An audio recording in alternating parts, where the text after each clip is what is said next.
Hi friends, welcome back to my channel. ಇವತ್ತು ನಾನು ಮೋಮೋಸ್ ಮಾಡೋದನ್ನು ಹೇಳ್ಕೊಡ್ತೀನಿ. ಇದಕ್ಕೆ ಕ್ಯಾಬೇಜು, ಕ್ಯಾರೆಟನ್ನ ತುರಿದಿಟ್ಕೊಂಡಿದ್ದೀನಿ. ಹಾಗೆ ಕ್ಯಾಪ್ಸಿಕಮ್ಮು, ಸ್ವಲ್ಪ ಶುಂಠಿ, ಡಾರ್ಕ್ ಸೋಯಾ ಸಾಸ್, ಸ್ವಲ್ಪ ಉಪ್ಪನ್ನು ತೊಗೊಂಡಿದ್ದೀನಿ. ಈಗ ತುರಿದಿಟ್ಕೊಂಡಿದ್ವಲ್ಲ ಕ್ಯಾಬೇಜು, ಅದರಿಂದ ಕಂಪ್ಲೀಟಾಗಿ ನೀರನ್ನು ತೆಗೆದುಬಿಟ್ಟು ಹಾಕ್ಕೊಳ್ಳಿ. ನೀರನ್ನು ಹಿಂಡಿಬಿಟ್ಟು ಕ್ಯಾಬೇಜನ್ನು ಹಿಂಡಿ ಡ್ರೈನ ಇದಕ್ಕೆ ಇನ್ನೊಂದು ಪ್ಲೇಟ್ಗೆ ಸರ್ವ್ ಮಾಡ್ಕೊಳ್ಳಿ.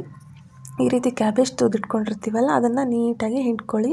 ನೀರಿನ ಅಂಶ ಇದ್ದರೆ ಮೋಮೋಸ್ ತುಂಬ ಮೆತ್ತಗಾಗಿ ಅಷ್ಟೊಂದು ಸರಿ ಆಗಲ್ಲ. ಅದಕ್ಕೆ ನೀವು ಎಲ್ಲ ವೆಜಿಟೇಬಲ್ಸ್ದು ನೀರನ್ನು ತೆಗೆದು ಹಾಕ್ಕೊಂಬಿಡಿ. ಕ್ಯಾರೆಟು ಕೂಡ ಅದೇ ರೀತಿ ಹಿಂಡ್ಕೊಂಬಿಟ್ಟು ಇದಕ್ಕೆ ಹಾಕ್ಕೊಳ್ಳಿ. ಈ ರೀತಿ ನೀರಿನ ಅಂಶ ಇರಬಾರ್ದು ಯಾವುದೇ ವೆಜಿಟೇಬಲಲ್ಲಿ, ಆ ರೀತಿ ಹಾಕ್ಕೊಳ್ಳಿ. ನಂತರ ಸ್ವಲ್ಪ ಶುಂಠಿನ ಸೇರಿಸ್ಕೊತಾ ಇದ್ದೀನಿ. ನಂತರ ಕ್ಯಾಪ್ಸಿಕಮ್ನ ನಾನು ಚಿಕ್ಕ ಚಿಕ್ಕದಾಗಿ ಕಟ್ ಮಾಡಿ ಇಟ್ಕೊಂಡಿದ್ದೆ. ಕ್ಯಾಪ್ಸಿಕಮ್ನ ಕೂಡ ಇದಕ್ಕೆ ಸೇರಿಸ್ಕೊತಾ ಇದ್ದೀನಿ. ನಂತರ ಇದನ್ನು ಹಾಗೆ ಮಿಕ್ಸ್ ಮಾಡ್ಕೊಳ್ಳಿ ಎಲ್ಲ ವೆಜಿಟೇಬಲ್ಸ್ನು. ಈಗ ಇದಕ್ಕೆ ಉಪ್ಪು ಹಾಕೋಕ್ಕೆ ಹೋಗಬೇಡಿ, ಯಾಕಂದರೆ ಉಪ್ಪು ಹಾಕಿದರೆ ಮತ್ತೆ ನೀರು ಬಿಟ್ಕೊಂಡ್ಬಿಡುತ್ತೆ. ಅದಕ್ಕೆ ಮೊದಲು ನಾವು ಎಲ್ಲ ಮೋಮೋಸ್ ಮಾಡೋಕ್ಕೆ ಎಲ್ಲ ತೀಡ್ಕೊಂಡ ನಂತರ ಇನ್ನೇನು ತುಂಬ್ಕೋತೀವಿ, ಸ್ಟಫಿಂಗ್ ಮಾಡ್ಕೋತೀವಿ ಅನ್ನೋ ಟೈಮಲ್ಲಿ ಉಪ್ಪನ್ನು ಸೇರಿಸ್ಬಿಟ್ಟು ಮಾಡಿಕೊಂಡ್ರೆ ಆಯಿತು. ನೋಡಿ, ಈಗ ನಾನು ಇಷ್ಟು ಚಿಕ್ಕ ಚಿಕ್ಕದಾಗಿ ಉಳ್ಳೆ ಮಾಡಿಟ್ಕೊಂಡು ಇಷ್ಟು ಚಿಕ್ಕ ಚಿಕ್ಕದಾಗಿ ತೀಡ್ಕೊತಾ ಇದ್ದೀನಿ. ಇದು ತುಂಬ ದಪ್ಪ ತೀಡ್ಕೋಬೇಡಿ, ಸ್ವಲ್ಪ ತೆಳ್ಳಗೆ ಇರಲಿ. ತುಂಬ ದಪ್ಪ ತೀಡ್ಕೊಂಡ್ರೆ ಅದು ಮೋಮೋಸ್ ಮೇಲೆ ಪದರ ದಪ್ಪ ಆಯ್ತಂದರೆ ಅಷ್ಟೊಂದು ಟೇಸ್ಟಿ ಅನಿಸಲ್ಲ.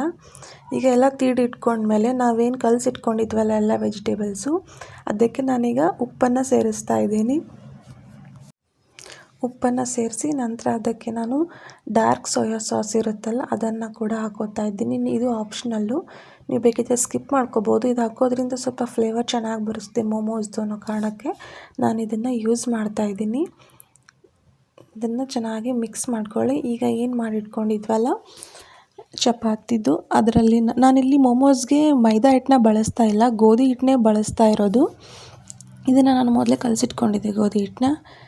ಈಗ ಇದನ್ನು ನೀವು ಯಾವ ಶೇಪ್ ಬೇಕೋ ಆ ಶೇಪಲ್ಲಿ ನೀವು ಮಾಡ್ಕೋಬೋದು. ನಾನು ಇಲ್ಲೊಂದು 2-3 ಶೇಪ್ ತೋರಿಸ್ತೀನಿ. ಈ ರೀತಿ ಅದರಲ್ಲಿ ಇಟ್ಕೊಂಡ್ಬಿಟ್ಟು ಸುತ್ತಲೂ ಏನಿರುತ್ತಲ್ಲ ಅದನ್ನು ಈ ರೀತಿ ಮಡಚ್ಕೊತಾ ಹೋಗಿ.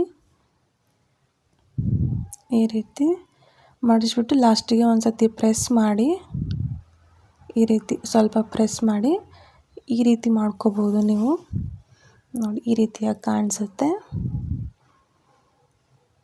ಹೀಗೆ ಇಲ್ಲಾಂದರೆ ಇನ್ನೊಂದು ಥರನೂ ಮಾಡ್ಕೋಬೋದು, ಅದನ್ನು ತೋರಿಸ್ತೀನಿ ನೋಡಿ. ಇದೇ ಶೇಪು ಅಂತ ಇಲ್ಲ, ನಿಮಗೆ ಯಾವ ಶೇಪಲ್ಲಿ ಬೇಕು ಅನಿಸುತ್ತೋ ಆ ಶೇಪಲ್ಲಿ ಮಾಡ್ಕೊಳ್ಳಿ, ನಡೆಯುತ್ತೆ. ಮೋಮೋಸು ಇದೇ ಶೇಪು ಅಂತ ಏನಿರೋದಿಲ್ಲ. ನೀವು ಯಾವ ಶೇಪ್ ಮಾಡ್ತೀರೋ ಅದು ತುಂಬ ಚೆನ್ನಾಗಿ ಅನಿಸುತ್ತೆ ನಿಮಗೆ. ಈ ರೀತಿ ನಾನು ಹಾಕ್ಕೊಂಬಿಟ್ಟು ಕಡುಬು ಮಾಡ್ತೀವಲ್ಲ ಆ ರೀತಿ ಇದನ್ನು ಫೋಲ್ಡ್ ಮಾಡ್ಕೋತಾ ಇದ್ದೀನಿ ಕಡುಬು ಥರ. ಇದನ್ನು ಈ ರೀತಿ ಮಾಡ್ಕೊಂಡ್ಬಿಟ್ಟು ಇದೇನು ಸುತ್ತಲಿರುತ್ತಲ್ಲ ಅದನ್ನು ಇದೇ ರೀತಿ ಪ್ರೆಸ್ ಮಾಡಿಕೊಂಡು ಈ ರೀತಿ ಫೋಲ್ಡ್ ಮಾಡ್ತಾ ಇದ್ದೀನಿ ನೋಡಿ. ಇದು ಕೂಡ ಇನ್ನೊಂದು ಥರ ಶೇಪ್ ಕೊಡುತ್ತೆ ನೋಡಿ. ಇದು ತುಂಬ ಚೆನ್ನಾಗಿರುತ್ತೆ ಶೇಪು. ನೋಡಿ, ಈ ರೀತಿ ಬರುತ್ತೆ ಫೈನಲಾಗಿ. ಈ ರೀತಿ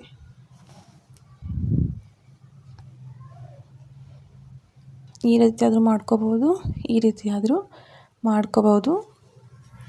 ಈಗ ಇನ್ನೊಂದು ರೀತಿಯೂ ತೋರಿಸ್ತೀನಿ ನೋಡಿ. ಮತ್ತೆ ಇದನ್ನು ಈ ಚಪಾತಿ ಎಲೆನ ಈ ರೀತಿ ಹಡ್ಕೊಂಡ್ಬಿಟ್ಟು ಈ ರೀತಿ ಹಾಕ್ಕೊಂಡು ಇದನ್ನು ಸ್ವಲ್ಪ ಈ ರೀತಿ ತಿರುಗಿಸ್ಕೊಂಬಿಡೋದು. ಫೈನಲಾಗಿ ಎಲ್ಲನೂ ಮಾಡಿಟ್ಕೊಂಡು ಒಂದು ತೂತಿರುತ್ತಲ್ಲ ಆ ರೀತಿ ಪಾತ್ರೆಯಲ್ಲಿ ಇಟ್ಕೊಂಡಿದ್ದೆ. ಹಾಗೆ ನೀರು ಕಾಯಕ್ಕೆ ಇಟ್ಕೊಂಡಿದ್ದೆ. ನೀರು ಕಾದ ನಂತರ ಅದರ ಮೇಲೆ ಏನು ಇಟ್ಕೊಂಡಿದ್ವಲ್ಲ ಈ ತಟ್ಟೆಗೆ ನಾನು ಎಣ್ಣೆ ಹಚ್ಕೊಂಡ್ಬಿಟ್ಟು ಆಮೇಲೆ ಮೋಮೋಸ್ ಇಟ್ಕೊಳ್ಳಿ.